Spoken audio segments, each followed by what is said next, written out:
Good morning students. Welcome back to you. We are first semester in English class. In today's class, I am going to discuss about off studies. बेटा off studies क्या है? In your syllabus it is an essay, form of essay. ठीक है? Written by Francis Bacon.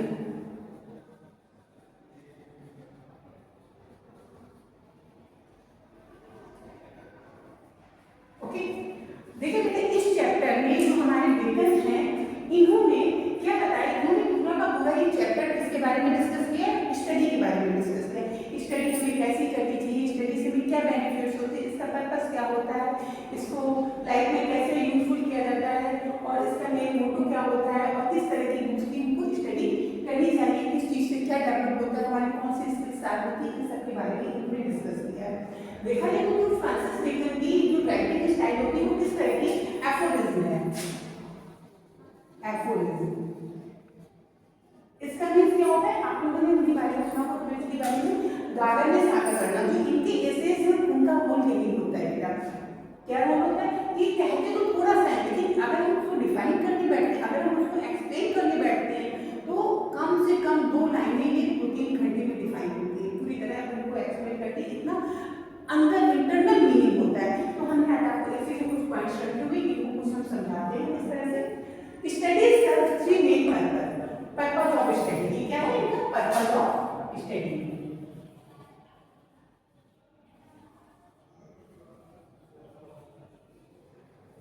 इनके हिसाब से study का purpose क्या होता है? इनके हिसाब से स्टडी का पर्पस 3 मेन पर्पस है। कौन कौन से? Delight, ornament and ability. पहले तो डिलाइट को देखिए। डिलाइट मींस होता है खुशी, किस तरह की खुशी? जिसको पढ़ने से हमारा मन खुश हो, मतलब कुछ आपको अच्छी सी फीलिंग्स हैं जो हमारा इंटरटेनमेंट करे, मनोरंजन करे। इसके बाद हम देखते हैं ऑर्नामेंट। ऑर्नामेंट किस तरह का होता है? ऑर्नामेंट होता है आपकी जो कम्युनिकेशन स्किल है उसको डेवलप करना, आप किस तरह के अपने विचारों की अभिव्यक्त करते हैं, किस तरह से बातचीत करते हैं, ये सब चीजें क्या होती है? जैसे फिगर ऑफ स्पीच होता है, लैंग्वेज का ऑर्नामेंट होता है। ऐसे जो हमारी स्टडी होती है, हम किसी भी चीज की करते हैं तो इससे हमें बोलने का सही ज्ञान प्राप्त होता है। इसके बाद आता है एबिलिटी। एबिलिटी हमें किस तरह की एबिलिटी डेवलप होती है? किसी भी चीज का जजमेंट लेने की एबिलिटी। जजमेंट कैसा कि हमको ये कार्य करना चाहिए या नहीं करना चाहिए, इस जगह क्या होना चाहिए, क्या बेटर होगा, तो ये सब चीजें कैसे आती है? ये सब चीजें आपको स्टडी के बाद ही नॉलेज होता है ना कि ये सही है या गलत है। तो इस हिसाब से इससे जो स्टडी 3 पर्पस में सर्व करती है, डिजाइन, ऑर्नामेंट एंड एबिलिटी। अब जो बताते हैं बेकन जी की, बेकन जी के हिसाब से स्टडी जो होती है वो क्या हमारे अंदर किस तरह का है, किस चीज की स्टडी करने से उसमें क्या होता है? बेकन से reading makes a full man. Reading जो होती है वो आदमी को पूर्ण बना देती है। जब हम स्टडी करते हैं, देखो स्टडी करने के भी कई माध्यम होते हैं। एक तो होता है हम बुक से स्टडी करते हैं, एक होता है हम प्रैक्टिकली नॉलेज देते हैं, एक होता है हम ग्रुप डिस्कशन करते हैं, एक होता है कॉन्फ्रेंस। तो किसी भी चीज के थ्रू वर्क करते हैं तो उसमें हर जगह हम क्या करते हैं, कुछ ना कुछ तो स्टडी ही करते हैं। तो बेकन कहते हैं, बेकन जी हमारे कहते हैं कि जो फुल मैन बनाती है रीडिंग क्या होती है, जब वो किसी चीज को कंटिन्यू पढ़ते हैं तो वो हमको फुल बनाती है। और कॉन्फ्रेंस आर रेडीमेड। कॉन्फ्रेंस के लिए जो कोई आदमी जाता है वो कंप्लीटली रेडी होके जाता है, मेंटली रेडी होके जाता है, किस चीज का क्या हो, लॉजिकल उसके जो आंसर्स होते हैं वो सारे के सारे रहते हैं। राइटिंग क्या करती है? राइटिंग एंड एग्जैक्टमेंट। इनके अकॉर्डिंग जो राइटिंग लिखने वाला व्यक्ति होगा वो एकदम एग्जैक्ट होगा, मतलब उसको पूरा पूरा उस चीज का नॉलेज होता है, उसको एग्जैक्ट वो आंसर दे रहा है। ओके, ये जो रीडिंग के द्वारा आदमी कंप्लीट बनता है, फुल मैन बनता है, कॉन्फ्रेंस में रेडी बनता है और राइटिंग के लिए एग्जैक्ट बनता है। इसका जो मेन उद्देश्य होता है, this mean reading gives knowledge, speaking improves expression and writing develops accuracy. ये क्या कहना चाह रहे थे यहाँ पे? देखिए, this mean reading gives knowledge,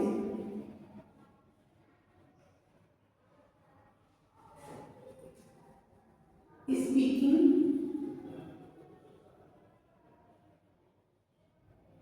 speaking से क्या होता है बेटा? Improves expressions.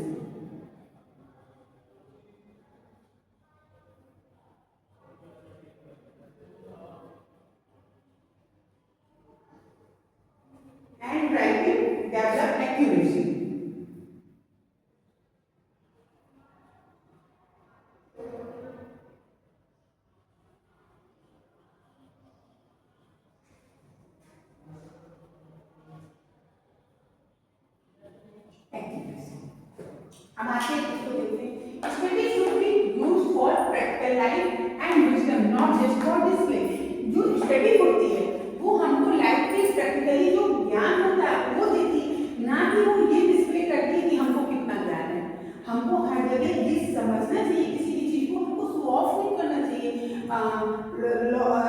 अनलॉजिकल हमको किसी के सामने आर्गुमेंट नहीं करना चाहिए, अपने ज्ञान का बखान नहीं करना चाहिए, बल्कि जब जरूरत पड़े तो उसको हमको अपने ज्ञान के द्वारा जो लाइफ का अनुभव होता है उसको गेन करना चाहिए।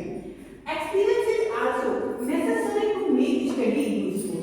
जो इसके लिए स्टडी का हम सही यूजफुल करें, इसके लिए क्या होता है, ये जरूरी होता है कि हम एक्सपीरियंस लाइफ में हमको होना चाहिए, तभी हमारा सही यूटिलाइज हो सकता है। Knowledge must be applied in real life. Knowledge का जब तक हम रियल लाइफ में अप्लाई नहीं करते तब तक उसका स्टडी का सही उपयोग नहीं होता। इसका हम उपयोग केवल एक्सपीरियंस के थ्रू ही करते हैं।